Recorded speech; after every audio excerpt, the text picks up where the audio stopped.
एक नहायत ही अफसोसनाक वाक़या पेश आया है। लाहौर से रावलपिंडी जाने वाली इस्लामाबाद एक्सप्रेस हादसे का शिकार हो गया।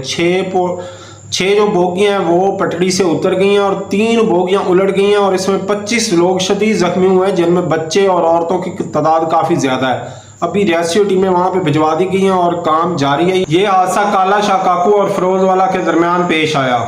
ये हादसा नाकस ट्रेन ट्रैक की वजह से आया, जो बहुत ही खस्ता हालत में है। अभी तक वहाँ जो मौके पे मौजूद लोग हैं उनके मुताबिक ये ट्रेन ट्रैक यहाँ से खस्ता हालत में था। जगह जगह गड्ढे पड़े हुए थे साइडों से और इसकी हालत बिल्कुल ठीक नहीं थी। मेंटेनेंस का निज़ाम यहाँ पे बिल्कुल सही नहीं था और अभी रेलवे के जो वजीर हैं उन्होंने इस वाक़े का नोटिस ले लिया और अभी रेस्क्यू टीमें वहाँ रवाना कर दी गई हैं और काम तेज़ी से जारी है। देखते हैं मज़ीद इत्तलात क्या आती है, इंशाल्लाह आपको उनसे आगाह करेंगे। और जो लोग मेरे अकाउंट पर नहीं हैं उनको चाहिए मुझे फॉलो ज़रूर कर लें ताकि आपके पास अपडेट्स पहुँचती रहे।